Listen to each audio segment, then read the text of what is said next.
자, 여러분들 이번 동영상부터 우리는 연력학 법칙에 대해서 공부를 하게 되는데, 첫 번째로 이제 연력학 제1법칙. 자, 연력학 제1법칙에 대해서 공부를 해봅시다. 연력학 제1법칙. 연력학 제1법칙은 연력학에서의 에너지 보존 법칙을 의미합니다. 에너지 보존 법칙을 의미하는데, 자, 어떤 시스템, 어떤 계를 하나 고려해 보겠습니다. 여기에 이런 어떤 기체가 들어있는 연력학적인 시스템을 하나 고려해 보면, 우리가 관심을 가지는 계는 지금 이 빨간 상자 안쪽입니다. 안쪽. 이게 계예요, 계. 자, 그러면 외부에서 어떤 이 계로 열이 전달될 수 있죠, 열이. 이렇게 열이 전달되면, 열이 이제 이렇게 전달이 되면, 자, 열이 계로 들어온 열, 이 열이 들어오면 이 계는 뭐예요? 이 들어온 열량을 이제 외부에 이제 일을 하는데 일단 쓸 수 있죠. 외부에 받은 열 중에 일부를 일을 하고 나면 델타 Q인, 그러니까 외부에 더 유입된 열량에서 외부에 일을 해주는데 쓴 에너지를 빼버리면, 한 일을 빼면 이 계 내부에 어떤 에너지 변화가 되겠죠. 내부 에너지 변화가 이제 되겠습니다. 그러니까 외부에서 열이 들어오면 들어온 것 중에 쓰고, 외부에 어떤 일을 하는데 쓰고 난 어떤 나머지 에너지는 계 내부의 내부 에너지 형태로 이제 보관이 되는 거죠. 보유하게 되는 겁니다. 걔가. 그러면 얘를 정리하면 델타 Q인은 계로 유입된 열은 계의 내부 에너지 변화와 계가 외부에 일을 하는데 사용된다. 예를 들어서 어떤 돈이 이제 이걸 금고라고 한번 생각을 해보면, 이 금고는 지금 뭐 안에 돈이 하나도 없었다고 쳐봐요. 그럼 10,000원이 들어왔습니다. 10,000원이 들어왔는데 그 중에 뭐 4,000원 정도를 외부에 뭐 하는데 썼어요. 그러면 내부에는 얼마가 남아요? 6,000원이 남게 되겠죠. 너무 당연한 얘기죠.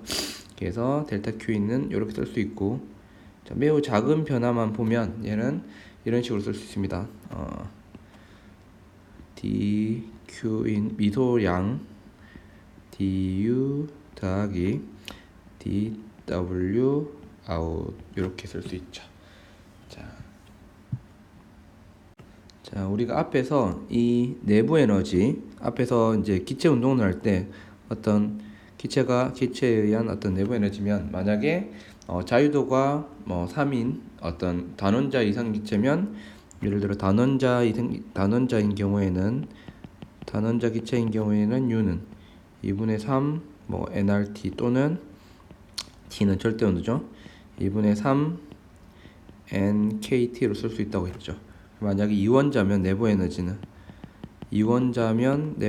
U는 2분의 5 nRT 또는 2분의 5 nKT로 쓸 수 있다고 했습니다. 그래서 만약에 어떤 자유도가 F인 기체면, 자, 그냥 일반적으로는 U는 2분의 F 자유도 nRT 또는 2분의 F nKT 이렇게 쓸 수 있죠. 일단 2분의 F nRT로 써놓겠습니다. 그랬을 때 F는 뭐예요? 단원자일 때는 F가 3이니까 2분의 3 nRT고, 그 다음에 이원자일 때는 2분의 5 nRT가 됩니다. 그렇죠? 자, 이게 내부 에너지죠. 그러면 델타 U는, 그렇다면 델타 U는 nRF는 이제 변하지 않는 값이니까 nR 델타 T. 그러니까는 결국에 내부 에너지의 변화를 보려면 뭐만 보면 돼요? 델타 T, 즉 최종적으로 나중 온도에서 처음 온도를 뺀 그 값만 굉장히 중요한 역할을 하는 거죠. 물론 FNR은 이제 FNR도 영향을 주지만, 어쨌든 그러면 내부 에너지는 결국에 여러분 보면 내부 에너지는 상태 함수라 그랬잖아요. 그죠? 내부 열 에너지, 물체가 가지고 있는 어떤 열 에너지는 상태 함수라 그랬어요. 그러니까는 처음하고 나중 값을 알면 그 변화는 결정되는 것이죠. 경로에는 무관합니다. 어떤 경로를 통해서 갔는지는 무관하죠. 결국에 델타 T만 알게 되면 우리는 내부 에너지 변화를 알 수가 있다. 그래서 만약에 PV 그래프에서 PV 그래프 상에서 자 여기에 이 상태에서 여기가 1의 상태에서 입자가 이제 상태가 2로 옮겨갔어요. 1이 처음 상태, 2가 나중 상태예요. 그러면 자 1의 압력을 P1, 그 다음에 부피를 V1, 그 다음에 나중 상태를 압력을 P2, 나중에 부피를 V2라고 하면 자 우리는 P1, V1은 이제 N몰이라고 합시다. NR T1 이 식을 써서 T1을 알 수 있죠. P1하고 V1이 주어지면 그리고 N하고 R 몇 몰인지가 주어지면 T1을 바로 계산할 수 있죠. NR분의 P1 V1에서 T1을 구할 수 있고, 역시 같은 방법으로 이상기체 상태 방정식을 이용해서 P2 V2는 NR T2 이 식이 성립하니까 T2는 NR분의 P2 V2 이렇게 구할 수 있죠. 그러면 자 내가 1의 상태에서 2의 상태로 갔다면 만약에 PV 그래프 상에 뭐 이런 과정을 거쳐서 갔든 뭐 요런 과정을 거쳐서 갔든 요런 과정을 거쳐서 갔든 이 경로는 중요하다 중요하지 않다?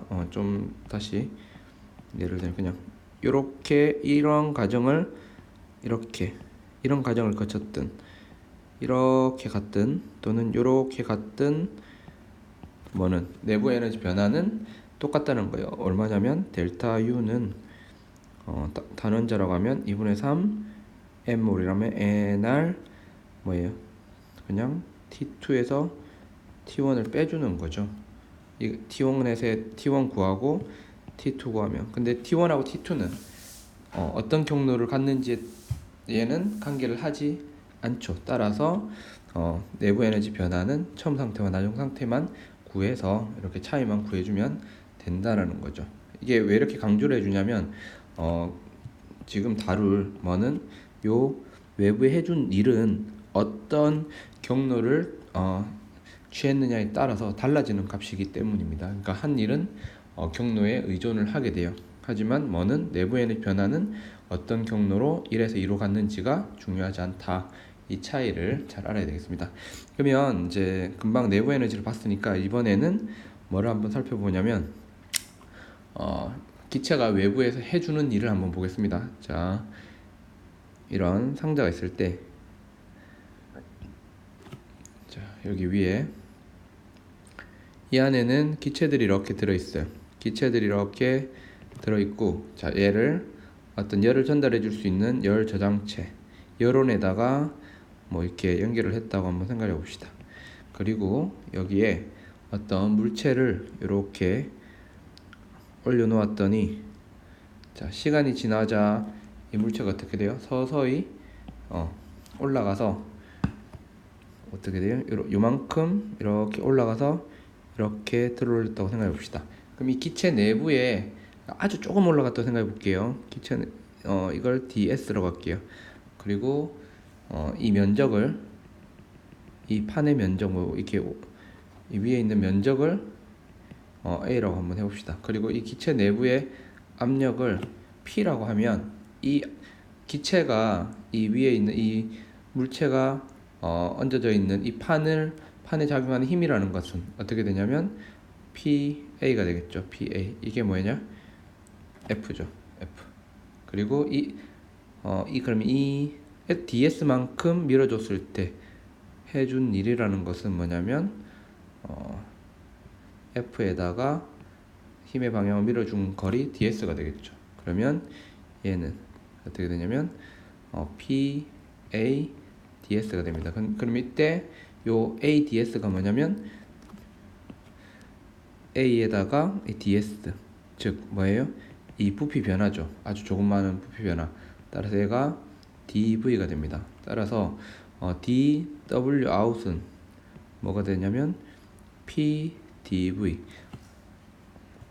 어떤 특정한 순간의 압력에다가 조금 부피가 조금 변할 때는 이 압력이 거의 일정한 값을 유지하니까 pdv 이런 식으로 쓸 수가 있습니다.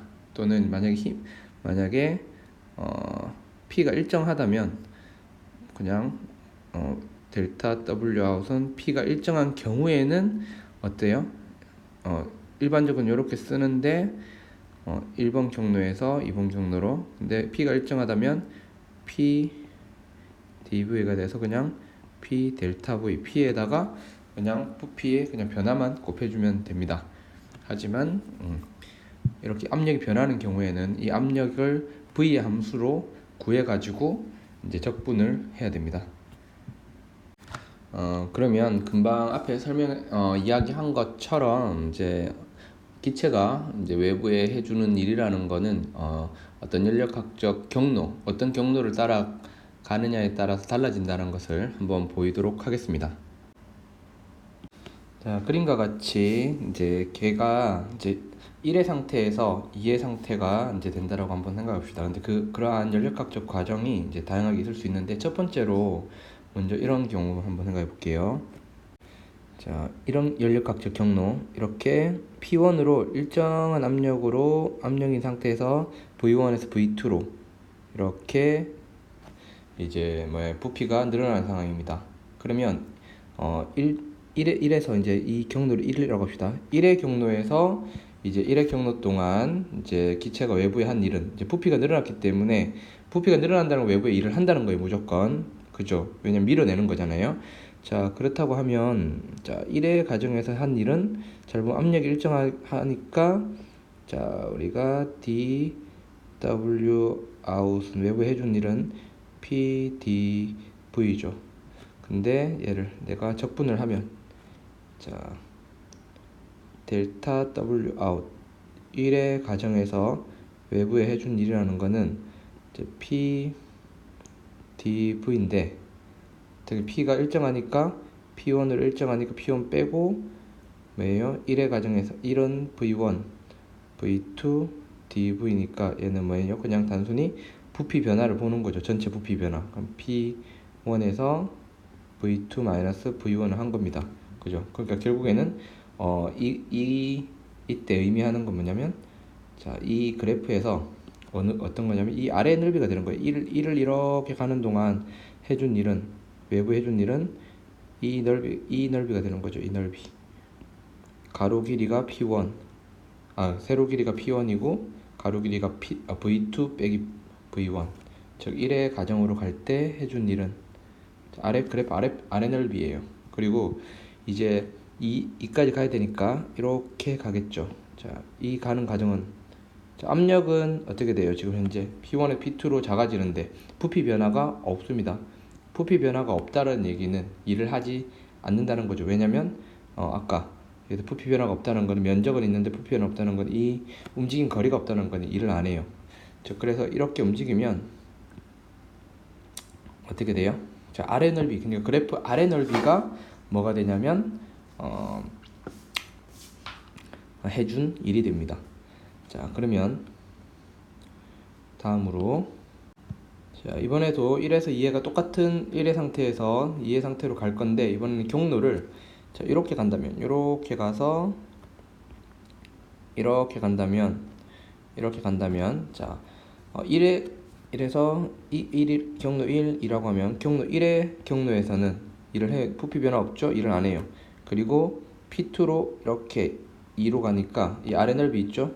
요 넓이가 해준 일이 됩니다. 그래서 이 경우에는 해준 일이 어떻게 되냐면, 외부 해준 일이 W out이 똑같은 방식으로 하면 어떻게 돼요? 그쵸? P2에서 V2 마이너스 V1이 됩니다. 만약에 자, 이 경로가 여기서 이렇게 가면 이렇게 되는데, 이게 0보다 크죠. 외부 일을 하는 거예요. 근데 만약에 얘가 어떻게 오면, 얘가 지금 빨간색으로 표시해서 경로가 거꾸로 되면, 여기서 V2에서 V1이 되면 W out은 뭐가 되냐면, P2는 똑같은데 나중이 V1이고 처음이 V2니까 얘는 0보다 작은 값을 가져요. 부피가 작아졌으니까. 이거는 결국 무슨 말이냐면 외부에 일을 한 게 아니라 일을 받은 겁니다. 그쵸? 그럼 만약에 이 그림에서 이제 첫 번째 그림에서 만약에 경로가 이렇게 갔다가 이렇게 온 다음에 이렇게 오게 되면 해준 일은 뭐가 되냐면 이렇게 해서 이 상태 3번 위치라고 합시다. 3번 상태가 되면 해준 일은 이만큼 일을 해줬고 외부에다가 그 다음에 이만큼 일을 받았죠. 그럼 알짜적으로 외부에 해준 일은 요 둘러싸인 요 넓이가 되겠습니다. 그리고 지금 앞번에 1번에서 이렇게 가는 경우하고 지금 보면 이렇게 가는 경우가 처음 상태하고 나중 상태가 같은데 뭐가 되는 거예요? 그 값은 다르게 되죠. 지금 보다시피 이렇게 가게 되면 해준 일이 이 값을 가지게 되는데 똑같이 1에서 2를 가더라도 이렇게 가게 되면 요 값을 가지게 되죠. 따라서 어떤 경로를 택하느냐에 따라서 외부에 해준 일은 달라진다. 자, 그리고 이제 하나 지금 압력이 일정한 경우에 대해서 했기 때문에 좀 쉽습니다. 그러면 이번에는 조금 다른 경우를 한번 해보면 그림과 같은 이런 그래프인데 이 그래프를 이제 등원 곡선으로 한번 생각해 봅시다. 등원 곡선은 우리가 PV nRT에서 t가 이제 일정한 값을 가지니까 이제 p라는 값이 v에 따라서 v분의 nRT v에 반비례되는 이런 그래프가 되겠습니다. 그럼 역시나 여러분들 생각할 때 자, 1에서 2로 갈 때 그냥 앞에랑 똑같이 생각해 보면 외부에 해준 일이라는 거는 v1에서 v2가 됐기 때문에 어떻게 되는 거예요? 이 아래 넓이가 뭐가 되냐면 우리가 이제 해준 일이라는 것을 알 수가 있죠. 해준 일이라는 걸 알 수가 있어요. 그러면 어떻게 계산하느냐? 얘 같은 경우는 dw out이 p dv라 쓸 수 있는데 자 이제는 요 p가 이렇게 나타낼 수 있었죠. 그 t는 이 그래프는 t가 일정한 등원 곡선이라고 하면 얘는 그럼 델타 w out은 p dv인데 p 대신에 v분의 nRT dv를 쓰게 되고 nRT는 상수죠. 온도가 일정한 온도니까 t에서 dv v분의 1 남겨놓으면 v1에서 v2로 가죠. 따라서 이 경우는 해준 일이 nRT ln v1에서 v2 이건 0보다 큰 값이 되죠. 이 아래 넓이가 되겠습니다. 자, 이런 식으로 이제 항상 p가 이제 v의 함수로 주어지면 이렇게 구하면 됩니다. 자, 그리고 항상 이 그래프 아래쪽 넓이다. 만약에 이렇게 가서 다시 이쪽으로 다시 돌아오면 이 넓이가 이 안에 있는 이 넓이가 걔가 1에서 2로 갔다가 3으로 왔을 때 해준 일이죠. 외부에. 그러면 요 금방 구한 요 값에서 뭐를 빼줘야 돼요? 요 아래 넓이를 빼주면 그때 외부에 해준 일이 됩니다. 자, 앞에 했던 내용들을 이제 잠깐 정리를 해보면 내부 에너지라는 것은 2분의 자유도 곱하기 nRT가 돼서 뭐가 되면요 나중 온도가 이제 델타 U 이게 6분의 F nR 델타 T인데 즉 나중 온도에서 처음 온도를 뺀 그 온도 변화가 커지면 온도 변화가 커지면 그럼 이 온도 변화 어떻게 할 수 있다고요? 어떤 한 상태에서 P와 V 값 그리고 몰수가 주어지면 T를 구할 수 있는 거죠. 어떤 한 연력학적 상태에서 역시나 이런 식으로 해서 T2를 구할 수 있고 그래서 T2에서 T1을 뺐을 때 뭐예요? 0보다 크면 얘는 내부 에너지 증가한다는 것을 알 수 있죠. 즉 온도가 증가하면 그냥 내부 에너지는 무조건 증가하는 겁니다. 그리고 우리가 뭐예요? dw out이 p dv 형태로 썼잖아요. 그죠? 그렇다면 이 p는 뭐예요? 어쨌든 항상 양수예요. 그죠? 그러면 dv 부피가 증가하게 되면 외부에는 항상 어떻게 되는 거예요? 양의 일을 하게 된다. 연력학적 그래프에서 어떤 형태가 되든지 간에 PV 그래프에서 뭐 이 상태에서 뭐 이 상태로 가게 되면 이렇게 가든 뭐 이렇게 가든 이렇게 가든 어쨌든 무조건 외부에 뭘 하는 거예요? 양의 일을 하게 되는 겁니다. 자, 요거를 이제 기억을 하고 있고요. 이제 이 일을 통해서 이걸 기억하면서 우리는 연력학 제1법칙을 다양한 연력학적 과정에다가 한번 적용을 시켜 보려고 합니다. 그 다양한 연력학 과정이라는 거는 뭐뭐 할 거냐면 먼저 첫 번째 등적 과정. 이거는 등부피 과정이에요. 등부피 과정. 그러니까 부피가 변하지 않으면서 어떤 한 상태에서 다른 상태로 가는 거예요. 그러니까 그래프를 그려보면 이게 PV죠. 그러면 등부피니까 예를 들면 뭐 1의 상태에서 부피가 변하지 않고 이렇게 이렇게 온다든지, 그죠? 1에서 2의 상태로 온다든지 또는 2에서 1의 상태로 이렇게 움직이는 이런 부피가 일정하게 고정된 상태에서 움직이게 되는 이런 과정은 모두 등적 과정입니다. 그리고 두 번째 등압 과정도 있겠죠. 등압 과정은 어떤 걸 얘기해요? 등압 과정은 두 번째 등압 과정은 말 그대로 압력이 일정하게 유지되면서 어떤 연력학적 과정을 진행하는 걸 얘기해요. 그럼 역시나 얘는 PV가 있을 거고요. 그죠? 그러면 얘는 어떤 P라는 값이 주어지면 이렇게 해서 어떤 예를 들어 얘 같은 경우는 아까 P1에서 P2가 됐다고 합시다. 얘 같은 경우는 P 값이 일정하고 뭐예요? V1에서 V2로 부피만 늘어나는 이런 과정이죠. 그러니까 이렇게 연력학적인 어떤 PV 그래프를 그려보면 이렇게 되겠습니다. 세 번째 또 가능한 게 뭐냐면 등온 과정이 있어요. 등온 과정이 있는데, 자, 등온 과정은 앞에서도 잠깐 다뤘지만 기체가 하는 일에서 잠깐 다뤘지만 PV 있으면, 자, 우리가 어떻게 해요?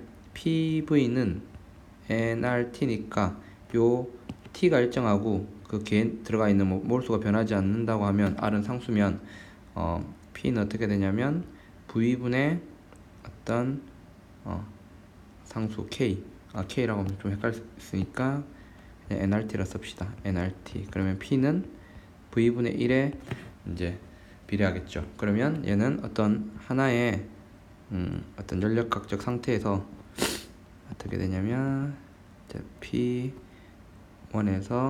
V1이 있으면 그 다음에 어떤 나중 P2에서 V2가 있어요. 그러면 이 연력학적 그래프라는 거는 이렇게 갈 건데 이런 식으로 하는데 얘가 뭐에 V분의 1에 비례하는 V에 반비례하는 그래프죠. 근데 만약에 온도가 똑같이 반비례해도 온도가 더 높은 온도가 T1인 어떤 등원 곡선이 있고 또 다른 등원 곡선이 있을 수 있죠. 그럼 그 위쪽 만약 온도가 더 높은 온도에 대한 등원 곡선을 보면 이런 식으로 대충 그려질 겁니다. 그럼 이거는 T2. 그럼 엄청나게 많은 더 높은 온도에 대해서는 또 등원 곡선이 위에 또 더 있을 거예요. 이 위에 어쨌든 간에 등원 곡선은 굉장히 온도에 따라서 굉장히 많은 등원 곡선이 존재하게 되죠. 됐습니까? 그래서 일단은 우리는 어떤 온도가 T인 어떤 가정이 있다고 한번 생각해 봅시다. 그러면 이런 그래프를 그릴 수 있다. 됐죠? 자, 그러면 첫 번째로 이제 등적 과정에 대해서 먼저 살펴보면 일단 연력 제1법칙은 여기 써놓을게요. 자, 연력학 제1법칙을 써놓으면 dq 개로 들어온 에너지는 내부 에너지에다가 뭐예요? dw out 외부에 해준 일. 그러면 얘는 du 더하기 p dv로 쓸 수 있다고 그랬어요. 자, 등적 과정이니까 뭐가 여기서 이 식에서 어떤 식? 요 식에서 다시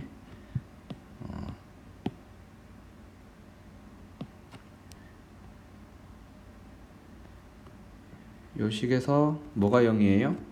그림에서 보면 얘가 0이죠. 왜냐면 dv가 0이죠. 부피 변화가 없으니까. 결국에는 등적 과정은 걔 내부로 들어오는 모든 에너지가 어디에 쓰인다는 거예요? 그렇죠. 내부 에너지 변화에만 쓰인다라는 거죠. 그러면 얘가 어떻게 되냐면 결국에 dq 들어온 에너지는 du니까 2분의 f nr dt하고 같고요.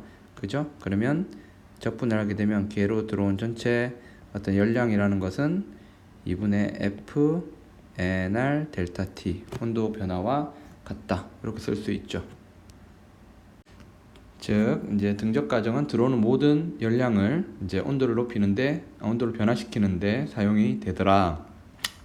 근데 여기서 이제 우리는 뭘 알고 있냐면 PV는 nRT를 알고 있고, 자 양변을 변화량을 보면 PV는 델타 PV 더하기 P 델타 V로 쓸 수 있죠. 그럼 이게 nR 델타 T인데 뭐가 얘가 부피 변화가 없으니까 이렇게 쓸 수 있죠. 그럼 얘는 또 어떻게 쓸 수 있냐면 2분의 nR 델타 T 대신에 뭐예요?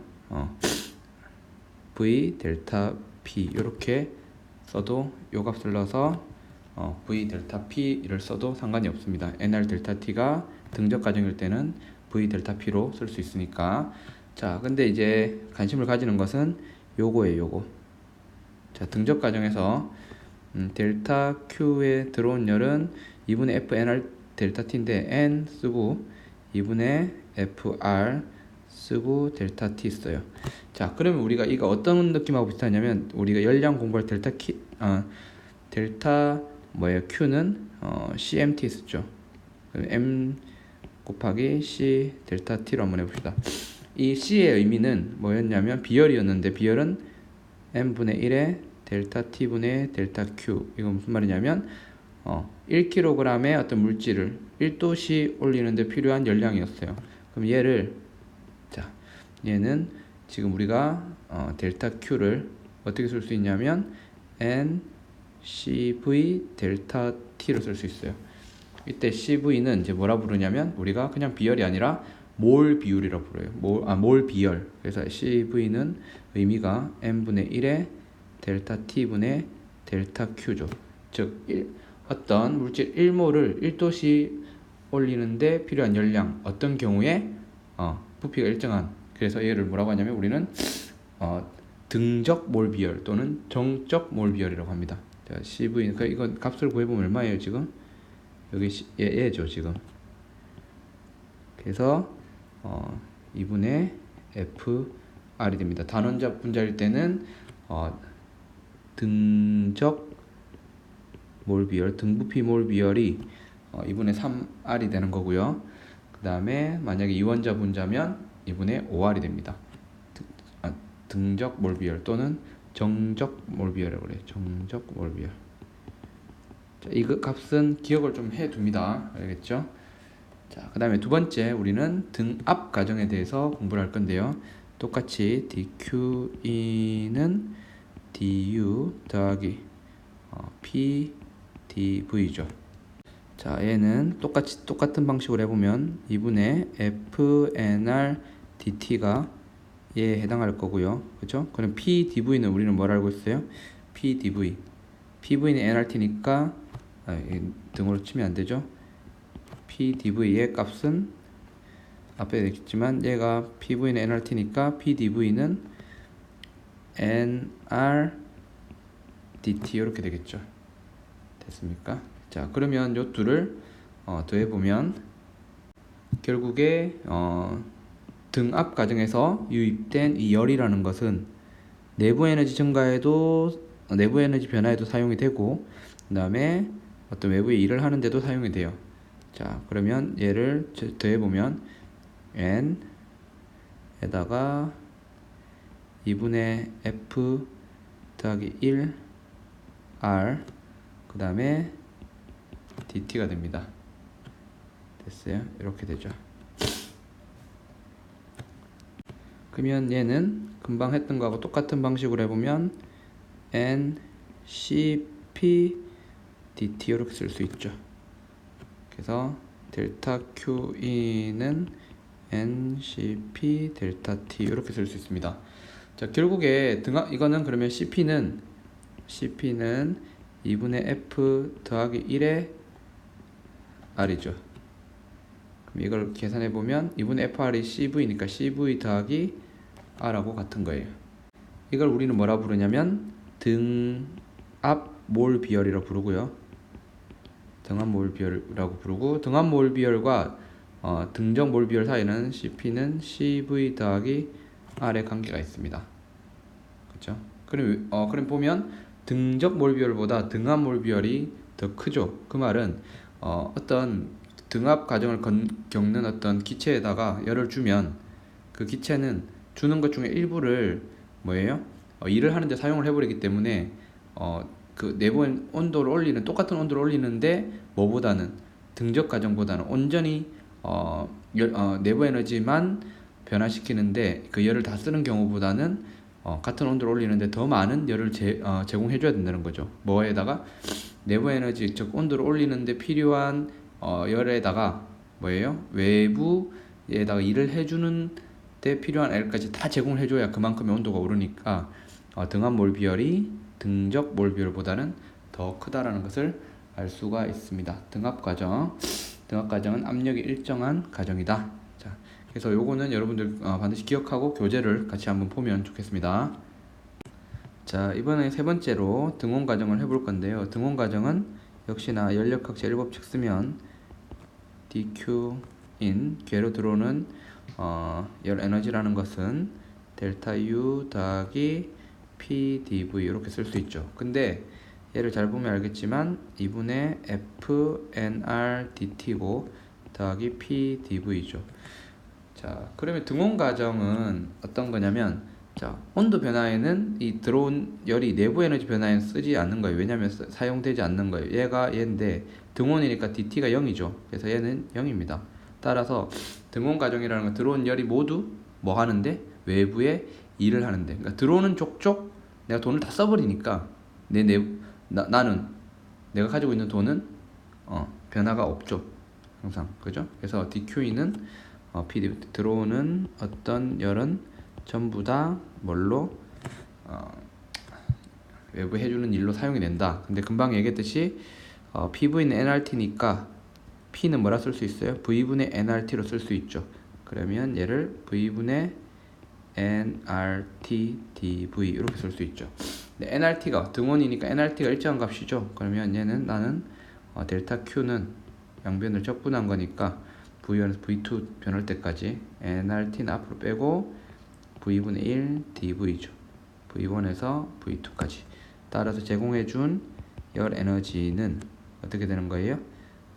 nRT ln V1분의 V2 이렇게 되죠.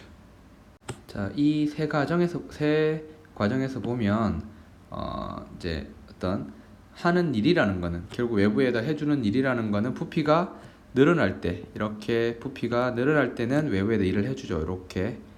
하지만 부피가 줄어들 때는 외부가 걔에다 일을 해주는 거고, 즉 외부에 해준 일은 마이너스가 되는 거고, 등적 과정 같이 부피가 변하지 않으면 일은 0이에요.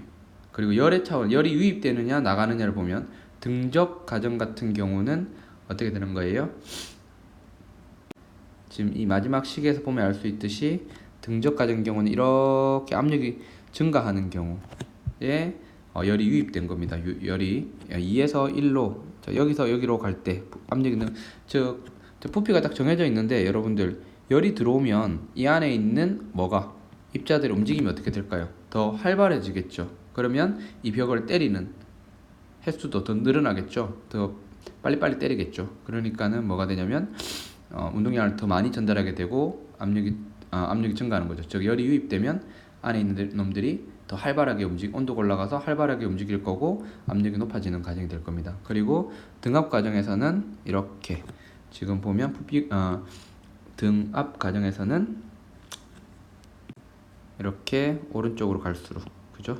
이렇게. 그 다음에 얘도 이렇게 가면 다 열이 걔네로 들어오는 과정임을 알 수가 있습니다.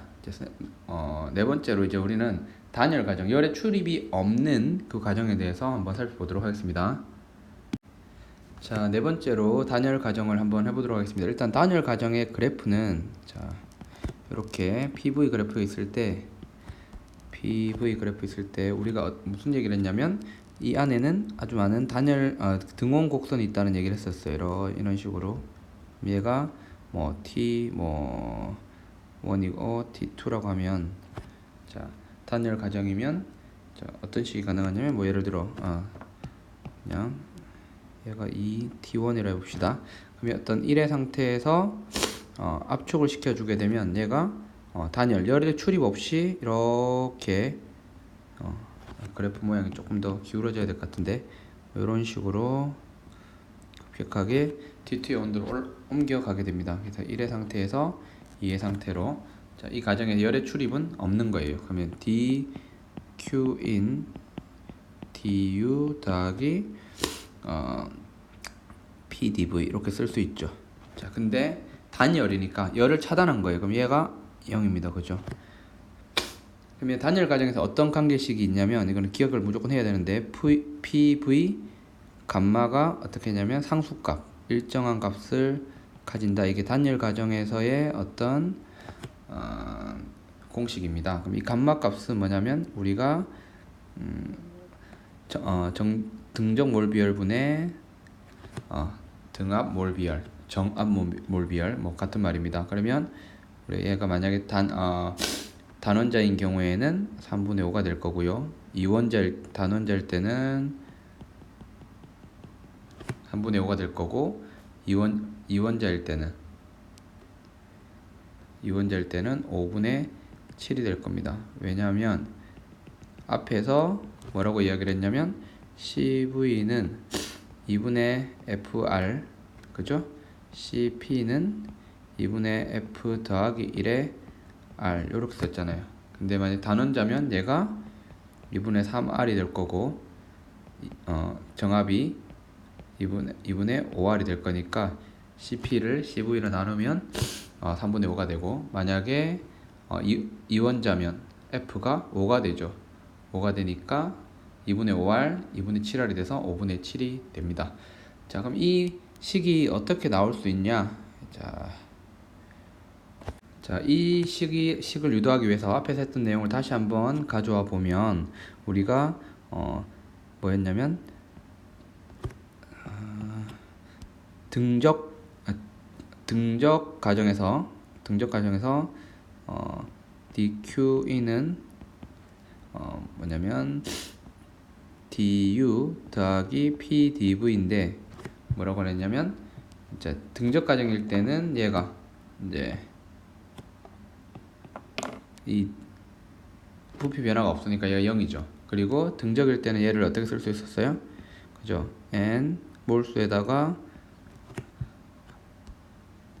등적 몰 비열에다가 dt를 쓰면 되죠. 따라서 du를 ncv dt를 쓸 수 있어요.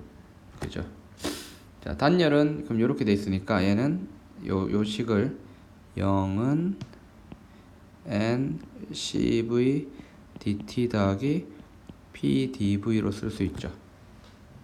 자, 그리고 근데 우리는 최종적으로 뭐와 뭐의 관계를 볼 거냐면 p하고 v의 관계를 볼 거예요. 자, 그러면 자, 우리는 PV는 nRT에서 자, PV는 nRT죠. 그럼 우리는 이거 어떻게 쓸 수 있냐면 PV 그 다음에 PDV 이꼬르 nRDT 이렇게 쓸 수 있죠. 맞습니까? 그러면 이 DT를 nDT를 자 nDT를 그냥 DT를 합시다. DT는 뭐라고 되냐면 nR분의 VDP 그죠? 더하기 nR분의 PDV로 쓸 수 있죠. 그러면 이 DT를 어디다 넣냐면 요 DT를 우리는 P하고 V에 가는 걸 나타낼 거니까 변수도 DT 대신에 DP, DV를 쓰려고 해요. 그럼 여기다가 넣어주죠. 넣어주면 0은 n에다가 cv dt 대신에 nr v dp 더하기 nr p dv 이게 dt니까 더하기 P dV가 됩니다. 그죠? 그럼 얘는 어떻게 되냐면 R분의 CV V dP 더하기 그 다음에 R분의 CV P dV 더하기 그 다음에 P dV가 되죠. 이게 0이에요. 그럼 양변에다 R을 곱해주면 0은 CV의 V dP 더하기 CV 더하기 R P dV 이렇게 되죠. 근데 우리는 뭘 알고 있냐면 CV에서 R을 더한 게 우리는 CP 등한몰 비율이라는 걸 알고 있죠. 자, 그러면 얘가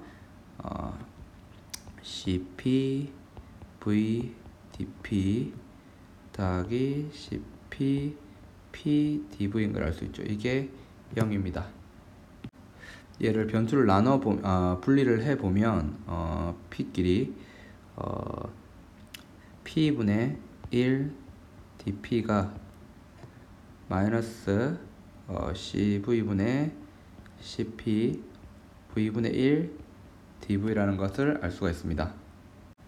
자, 이 식에서 CV분의 CP를 감마로 두면 마이너스 감마 V분의 1 dV가 되죠. 그럼 양변을 자 P1에서 처음에서 나중 또 얘도 감마는 상수니까 처음에서 나중 부피를 하게 되면 왼쪽은 ln P1분의 P2가 되고요. 위는 어떻게 되냐면 마이너스 감마 ln V1분의 V2가 되는데 얘는 ln V2분의 V1 감마가 됩니다. 마이너스 값 때문에. 그럼 결국에 뭐가 같으냐면 P1분의 P2 이꼬르 V2분의 V1 감마가 되죠. 그러면 P1 V1 감마 이꼬르 P2 V2 감마가 돼서 얘는 항상 일정한 어떤 상수값을 가진다라고 이야기를 할 수 있습니다. 그래서 일반적으로 그냥 PV 감마가 상수다 이렇게 이야기를 할 수가 있습니다. 자, 그러면 어떤 단열 과정에서 이제 어떤 한 일 한번 살펴보도록 하겠습니다. 그러면 지금 1에서 왼쪽에 위에 있는 요 그래프에서 1의 상태에서 2의 상태로 이렇게 가는 경우를 한번 봅시다. 그러면 해준 일이라는 거는 어떤 거예요? 자, 이게 V1이라고 하고 이때가 V2라고 해봅시다. 그러면 해준 일이라는 거는 결국 우리는 어떤 건지 알았냐면 이 Rn 넓이라는 것을 알 수가 있죠.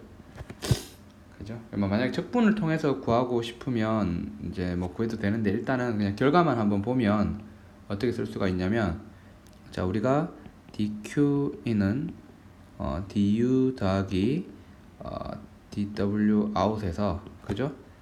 단열이니까 얘가 0입니다. 그죠? 그러면 dw out은 외부에 해준 일이라는 것은 뭐가 되냐면 마이너스 du가 되죠. 마이너스 du가 됩니다. 근데 우리는 뭘 알고 있냐면 앞에서 du가 뭐인 걸 알고 있어요? 정정몰 비율을 곱한 요거죠. 여기서 보면 요거 왼쪽 위로 보세요. 지금 내가 하살표로 본 요 부분 du가 ncv dt인 걸 알고 있죠. 그러면 얘가 내가 마이너스 ncv dt인 걸 알고 있어요. 이걸 알고 있기 때문에 외부에 해준 일 델타 w out이라는 것은 우리가 적분을 해주면 마이너스 n cv 델타 t. 지금 만약에 t1인 온도에서 t2의 온도로 이렇게 단열 과정이 이루어졌다면 얘 같은 경우는 마이너스 n cv t2 마이너스 t1이 됩니다. 만약에 뭐 온도가 직접적으로 주어지지 않은 경우도 있을 거 아니에요. 그렇지만 그때도 처음 상태에 P하고 V1이 주어지고 나중 상태에 P2, V2가 주어지면 그냥 P1, V1이 NR T1, P2, V2가 NR T2니까 그냥 P1, V1, P2, V2가 주어졌다는 건 T1, T2가 주어졌다는 건 똑같으니까 구해서 그냥 넣으면 되겠죠. 얘를 사실은 뭐 직접적으로 이제 적분해서 구할 수도 있어요. 그러니까 그냥 가정만 한번 보면 dw out은 pdv인데요. 우리가 단열 과정에서 pv 감마가 어떤 상수값 일정하죠. 그러면 이걸 뭐냐 a로 두면 얘는 어떻게 쓸 수 있냐면 우리가 외부에 해준 일이라는 것은 pdv를 적분해 줘야 되는데 p 대신에 뭘 넣어야 되는 거예요? 그쵸. v1에서 v2까지 가는데 p 대신에 v 감마분의 a를 넣고 dv를 넣는 거죠. 그러면 요 a를 앞으로 빼면 v1, v2 그 다음에 v의 마이너스 감마 dv를 이용해 가지고 구할 수가 있습니다. 구할 수가 있어요. 어떻게 보시면 이거 계산해 보면 어떻게 나오냐면 감마 마이너스 1에 a 그 다음에 v 1 감마 마이너스 1분의 1 마이너스 v2 감마 마이너스 1분의 1 뭐 이런 식으로 나오는데 a는 뭐냐면 pv 감마잖아요. 이 값을 여기다 각각 넣어버리면 p1 v1 감마를 넣고 그 다음에 두 번째 곱할 때는 p2 v2 감마를 넣으면 최종적으로 w를 이 계산을 해서 w를 구해보면 위에 적겠습니다. 위에 적으면 w는 파란색으로 w는 감마 마이너스 1에 분의 1 p1 v1 빼기 p2 v2 이렇게 나옵니다. 그럼 결론적으로 이제 아까 처음에 그냥 이렇게 외부에 해준 일 이렇게 바로 구한 거하고 금방 모양을 델타 w out이 직접 적분을 해서 나온 요 값이 서로 같다는 걸 보여야 되죠. 자, 단원자 이상 기체에 대해서 한번 적용을 시켜보면 감마가 얼마였냐면 3분의 5예요. 지금 여러분들 왼쪽 위 지금 이렇게 줄 긋고 있는 이 부분을 보면 3분의 5니까 3분의 5 빼기 1분의 1이면 2분의 3이 되죠. 2분의 3이고 P1, V1은 우리 뭐라 쓸 수 있어요? nRT1으로 쓸 수 있죠. nRT1 빼기 P2, V2는 nRT2로 쓸 수 있죠. 그럼 얘는 마이너스 n에 2분의 3R T2 마이너스 T1으로 이렇게 고쳐서 쓸 수가 있습니다. 그럼 다른자 이상기체일 때는 우리가 CV 값이 뭐였어요 아까? 정적 몰비열 또는 등적 몰비열은 2분의 3R 금방 박스 친 요 부분 지금 박스 치고 있는 요 부분이죠. 따라서 얘는 마이너스 n CV T2 마이너스 T1이 돼서 그냥 온도 변화를 단순히 바로 이용하는 경우랑 뭐하고 적분을 직접 해가지고 구한 거랑 똑같이 나오는 것을 알 수가 있습니다. 자, 이번에는 우리가 앞에서는 연력학 제1법칙을 했죠. 이번에는 연력학 제2법칙에 대해서 공부를 해볼 겁니다. 연력학 제2법칙. 연력학 제2법칙은 이제 우리가 자연계에서 일어나는 어떤 현상에 자발적으로 일어나는 현상의 방향성을 자연현상에 어떤 자연현상이 일어나는 자연현상이 자발적으로 일어나는 거죠. 자연현상의 어떤 방향성과 관련된 방향성을 규정하는 법칙입니다.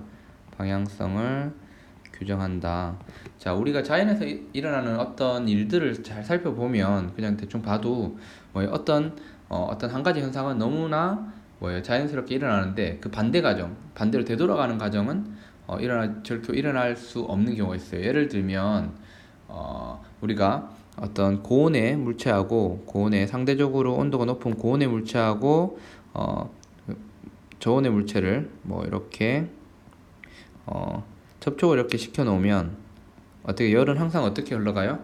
그렇죠. 고온에서 저온으로 이렇게 흘러가죠. 그래서 어떻게 되냐면 얘가 T1, T2였다면 이렇게 되어 있다면 나중에는 T0처럼 얘네들 열 평형을 이룰 때까지 고온에서 저온으로 이제 열이 이동하게 됩니다.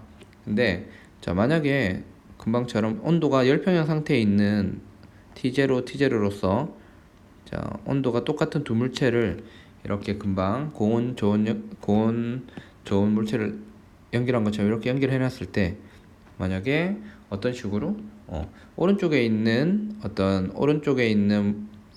물체로부터 왼쪽으로 열이 흘러가지고 예를 들어 뭐 T1, T2가 돼서 이렇게 온도가 처음 상태로 되돌아가는 이런 일은 결코 벌어지지 않는다는 것을 우리는 경험상으로 알고 있죠. 맞습니까? 그래서 근데 잘 생각해 보면 자 우리가 이 현상 그러니까는 열평형 상태에 있는 놈이 이렇게 열이 오른쪽에서 왼쪽으로 흘러가는 경우는 연력학 제1법칙을 위배하는 건 아니에요. 연력학 제1법칙을 위배하진 않습니다. 어긋나지 않는다는 거죠. 왜냐면 오른쪽에 있는 놈이 만약에 Q만큼 열이 나갔으면 왼쪽에 있는 물체로 Q만큼 들어가면 에너지는 보존되는 거잖아요. 그래서 연력학 제1법칙을 위배하지는 않아요. 그렇기 때문에 이 어떤 연력학 제2법칙 이런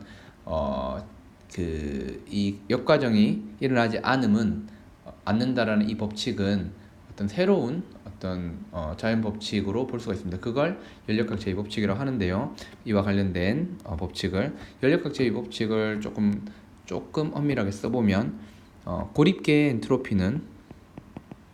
고립계의 엔트로피는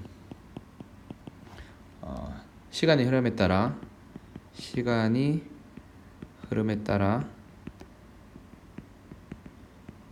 결코 감소하지 않는다.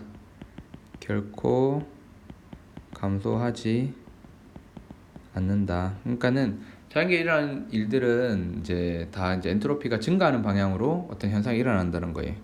물론 뭐 엔트로피가 거의 유지되는 어떤 현상처럼 보이는 것들도 있지만 걔네들은 뭐 엔트로피 증가량이 매우 작아서 유지되는 것처럼 보이는 거지 실제 세상에서는 엔트로피가 증가하는 일들이 일어납니다. 자, 그래서 이제 이 연력학 제2법칙과 관련해서 우리는 가역현상이라는 것과 그다음에 비가역현상을 한번 이야기를 해볼 수 있는데 조금 지금 엄밀하게 따지기에는 조금 어려움이 있어서 대충 이제 뭐다 정도만 알면 되겠습니다. 자, 가역 현상은 물체가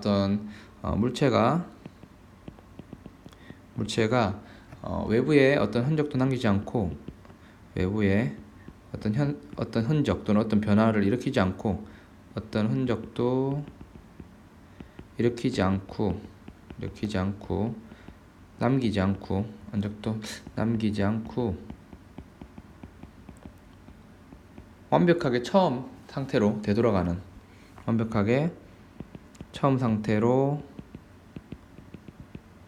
되돌아가는 현상을 얘기해요.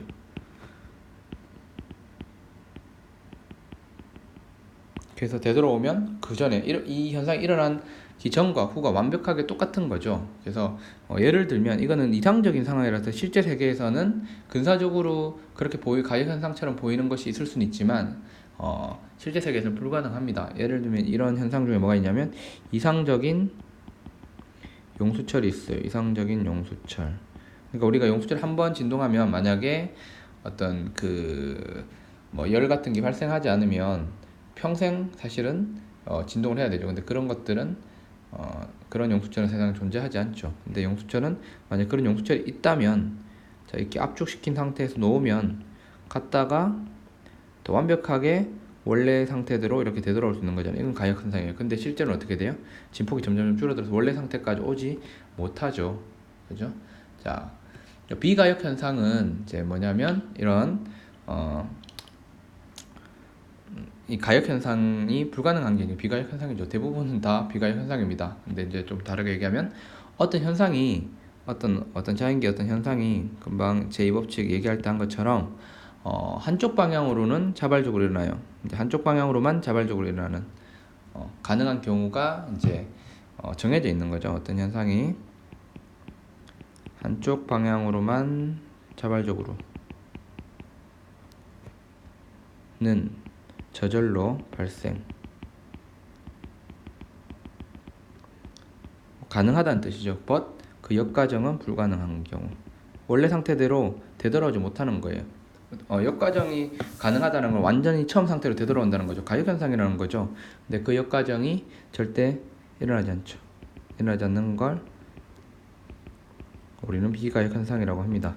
자, 예를 들면 어떤 것들이 있냐면, 자, 우리가 어떤 물에다가 이렇게 물이 이렇게 있을 때 잉크 한 방울을 딱 떨어뜨려요. 톡 떨어뜨립니다. 그러면 이 잉크가 확산이 일어나죠. 잉크가 확산이 일어나서 이 물 전체에 퍼집니다. 그죠? 근데 어떤 경우는 불가능해요? 이렇게 퍼져 있던 잉크들이 저절로 이렇게 원래 잉크 한 방울 떨어뜨리는 것처럼 그 반대 과정은 절대 일어나지 않죠. 이건 비가역 현상입니다. 그 다음에 열도 앞에서 얘기했던 것처럼 고온에서 저온으로 이렇게 흐르는 경우는 너무 자발적으로 잘 일어나는데 뭐예요? 이렇게 열평형 상태에 있는 놈들은 다시 열이 흘러가지고 뭐 온도가 달라지는 일이 일어나지 않죠. 이것도 비가역 현상입니다. 또 단진자 감쇄 운동 어떻게 돼요? 진자가 있을 때 진자가 있으면 이렇게 이렇게 해서 이렇게 뭐예요? 놓아주면 얘가 진폭이 점점 감소해가지고 정지하게 되겠죠. 맞습니까? 그러면 이 진자 가지고 있는 역학적 에너지가 뭘로 가요? 모두 열 에너지로 갑니다. 열로 외부에 전달돼요. 근데 어떤 일은 벌어지지 않아요? 이 가만히 정지해 있던 진자가 주변으로부터 열을 흡수해가지고 다시 이렇게 진동하는 일은 벌어지지 않죠. 비가역 현상이라는 겁니다. 그렇죠? 그래서 우리는 이제 열역학 제2법칙에서 어떤 경우를 이야기를 하냐면 어떤 역학적 에너지를 모두 열로 전환하는 이런 과정은 일어납니다. 하지만 열을 모두 역학적 에너지로 전환하는 이런 과정은 일어나지 않습니다. 이것도 방향성에 대한 얘기니까 열역학 제2법칙을 이야기한다라고 볼 수 있습니다. 자, 그러면 이제 뭐 자세하게 다루진 않을 거예요. 근데 언급 정도로 하고 넘어갈 건데, 이제 우리가 앞에서 어떤 열역학적 가정을 이야기하면서 기체를 다뤘었죠. 이제 기체의 경우에 우리는 어떤 가역 가정하고 기체의 어떤 열역학적 가정에서 가역 가정하고 비가역 가정을 이제 이야기하는 경우가 있습니다. 지금 우리 수준에서는 지금 이걸 따로 뭐 다루지는 않을 건데, 이제 좀 거칠게 얘기하면 가역 가정은 자 준정적 가정이라고 그러고, 준정적 가정으로 어떤 가정이 일어나야 되고, 가역적 가정은 비준정적 가정이다 이렇게 얘기하는데 말이 조금 어렵죠. 자, 그러면 그냥 단순하게 얘기하면 가역 가정은 요 PV 그래프상에 이제 어떤 그 가정을 그래프로 나타낼 수 있는 거예요. 그러니까는 어떤 그 개 안에 들어있는 모든 부분에 개 전체의 압력과 온도가 이제 유일하게 정의될 수 있을 정도로 느리게 압축이 되거나 뭐 이제 팽창이 되는 그런 경우를 얘기해요. 이게 만약에 어떤 이런 이렇게 이제 뭐 이렇게 안에 기체가 들어 있고요. 그다음에 여기에 뭐 이렇게 뭐 질량이 있는 물체를, 아주 가벼운 물체를 떨어뜨려요.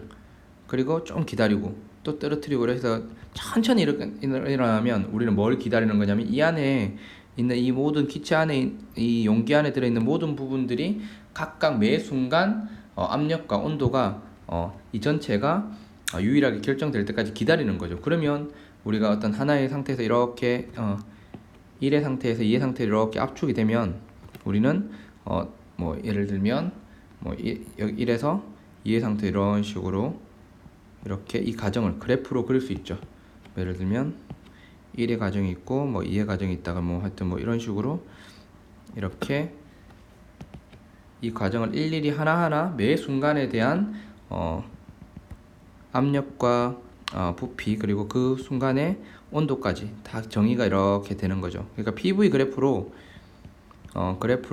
일단 나타낼 수 있으면 우리는 그 가정을 이제 가역 가정이라고 생각하는 거고, 자 여기 있을 때 뭐 예를 들면 1에서 2로 가는데 갑자기 압축을 시켜요. 그러면 갑자기 확 압축을 시키면 이 내부의 모든 부분의 압력과 온도가 뭐 같다라고 말을 할 수 없죠. 그러니까 이 안에 이 사이에 어떤 열역학적 가정을 그래프로 표현을 못합니다. 이 경우는 우리는 비가역적 가정이라고 그래요. 그러면 우리는 여러분들 이렇게 이 가정을 안다면, 이 가정을 명확하게 정의가 된다면 그 거꾸로 이렇게 이 가정을 따라서 되돌리는 게 가능하죠.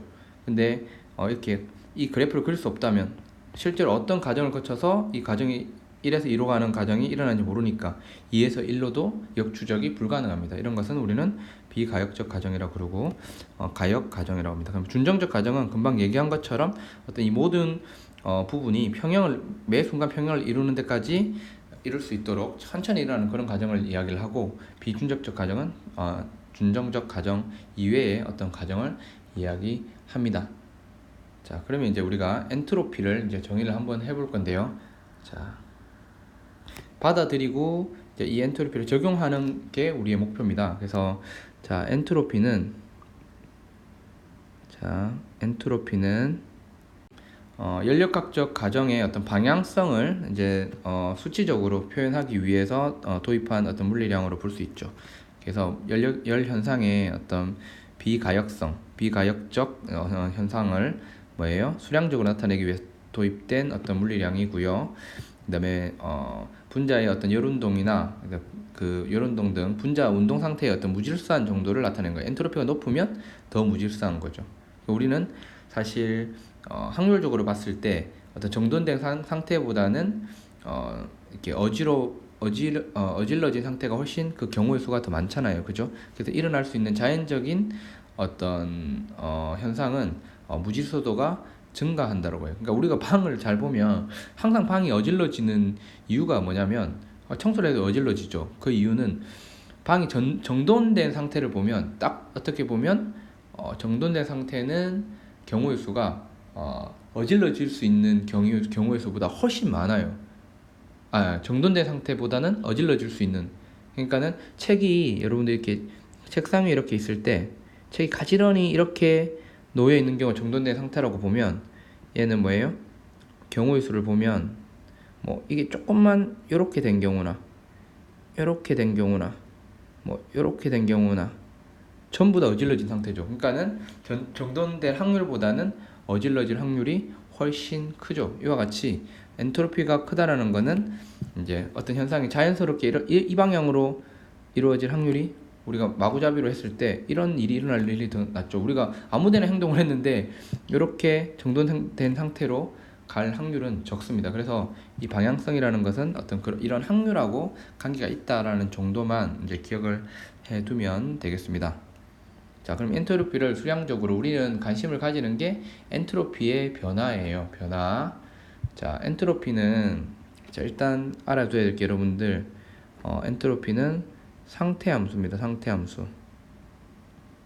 자, 앞에 상태함수 뭐가 있었냐면 내부 에너지가 있었죠. 그러니까 경로는 무관해요. 어떻게 한 상태에서 다른 상태로 가는지는 무관하다. 그리고 처음 상태가 뭔지, 나중 상태가 어딘지만 중요한 거예요. 그래서 우리가 관심을 가지는 건 뭐냐면 엔트로피, 어떤 개의 엔트로피 변화에 관심을 가집니다. 델타 S.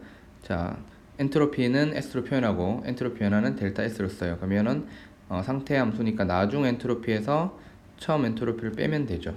그럼 자, 이거는 어떻게 쓸 수 있냐면 T분의 어떤 전달된 열, 개에서 열이 얼마만큼 나가거나 들어갔느냐, 자, 이렇게 될 수가 있습니다. 자, 그랬을 때 만약에 1의 상태에서 2의 상태가 됐다, 그러면 T분의 델타 Q 이렇게 쓸 수 있는데, 때에 따라서는 얘는 이제 어떤 연속적인 값을 다룰 때는 T분의 DQ, 그러니까 DS가 어떤 미소 인드름피 변화는 이렇게 쓸 수 있고, 따라서 얘를 우리가 델타 S는 DS를 적분해서 1의 상태에서 2의 상태까지 적분을 해서 어떻게 되냐면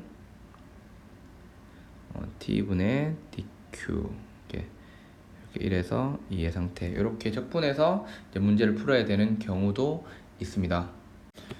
이렇게 설명만 해서는 여러분들이 이 식의 의미가 와닿지 않을 수 있어요.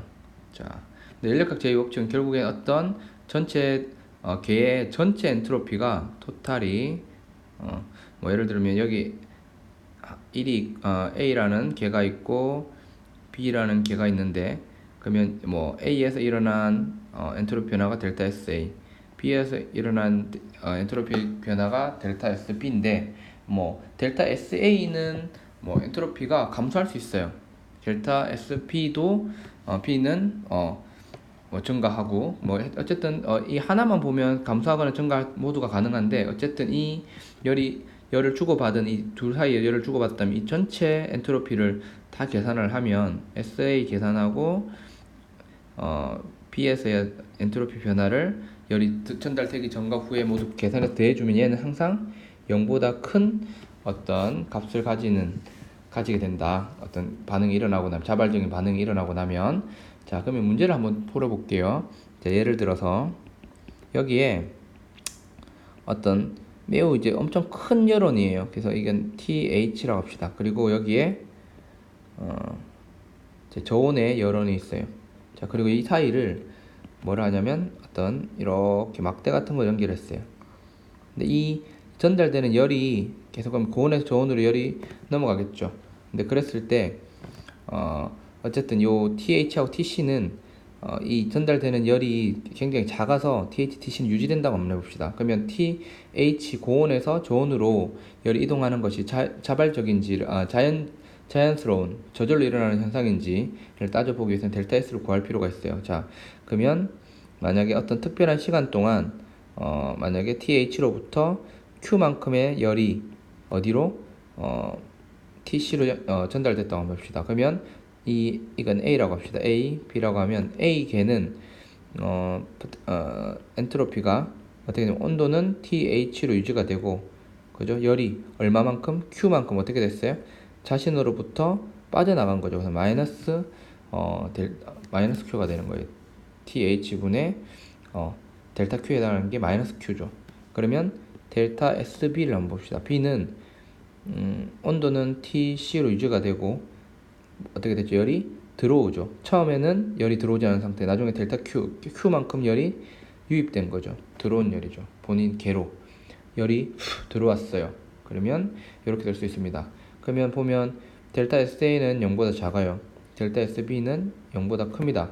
하지만 열을 주고받은 전체 개를 보면 AB를 모두 다 고려해줘야 되죠. 따라서 전체 토탈 엔트로피 변화를 보면 마이너스 TH분의 Q 더하기 TC분의 Q죠. 얘는 어떻게 됩니까? TH보다 TC가 작은 값이니까 0보다 큰 게 되죠. 그러니까 이거는 자발적인 반응. 그러니까 TH에서 TC로 이제 열이 전달되는 거는 너무 자연스러운 반응이다. 이렇게 볼 수 있습니다.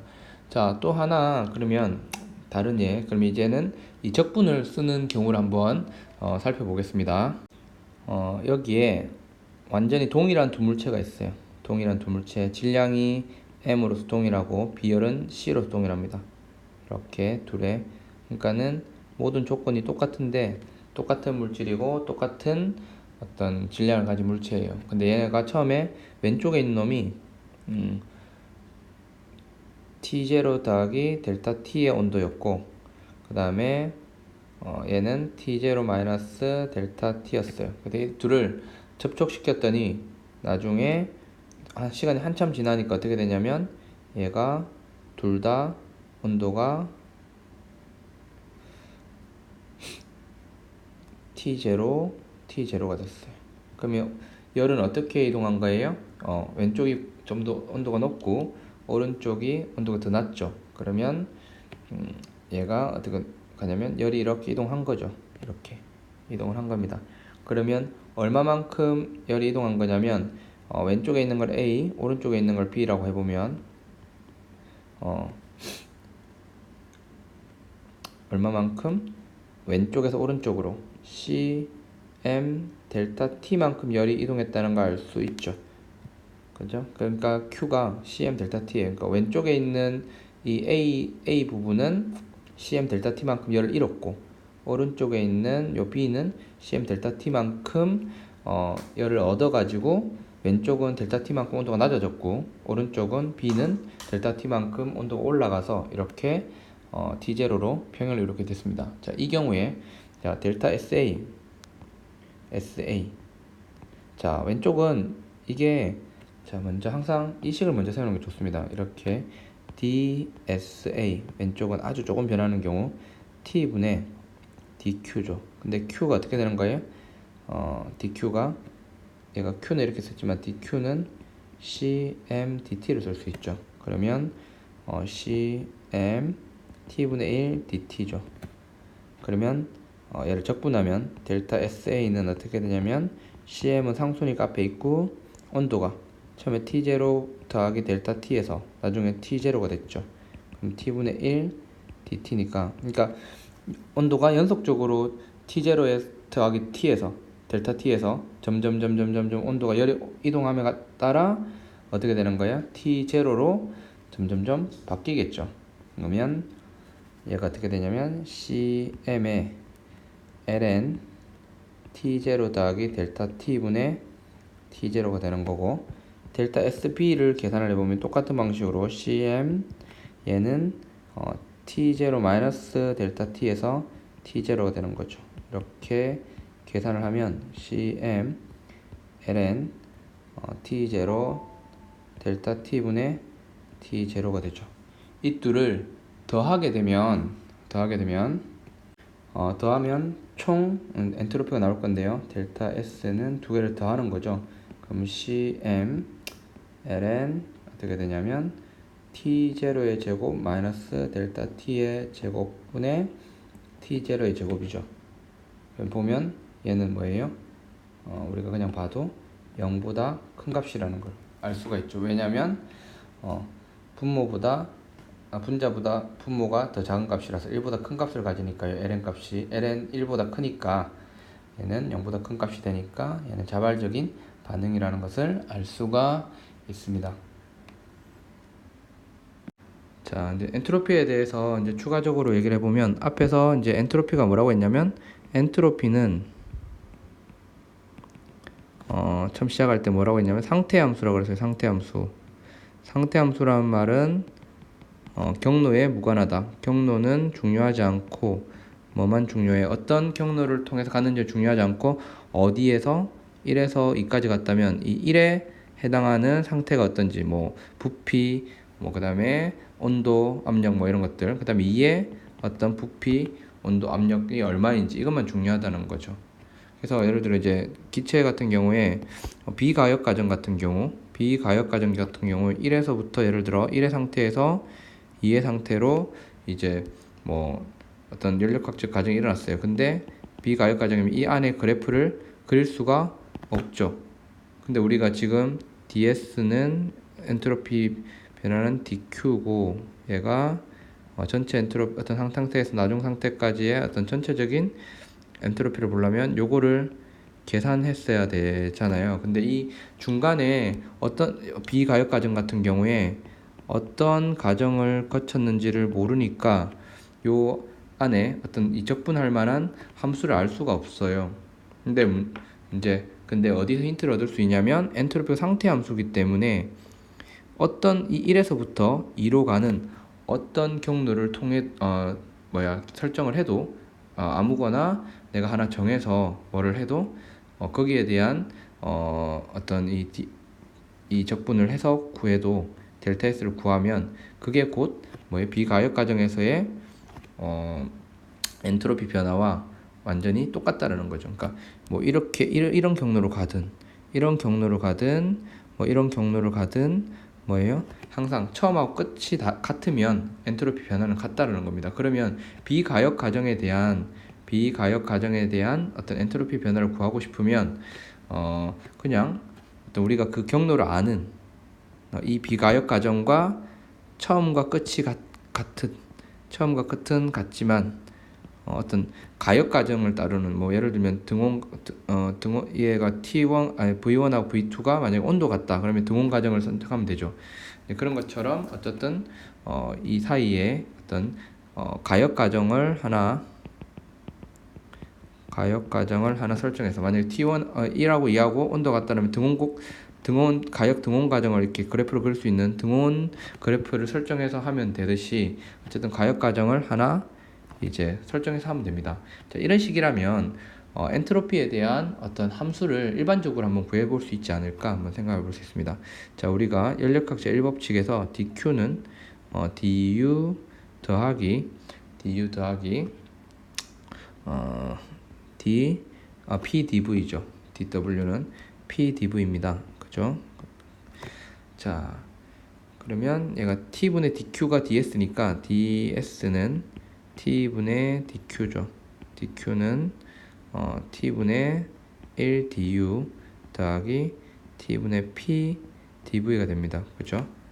자, 근데 우리는 뭐라 알고 있냐면 du는 2분의 f n r dt인 거를 알고 있죠. 이렇게 이걸 알고 있어요. 그리고 2분의 f n r dt인 걸 알고 있는데 뭐 이게 뭐 그냥 ncv dt로 써도 돼요. ncv dt로 써도 되고 ncv dt로 써도 됩니다.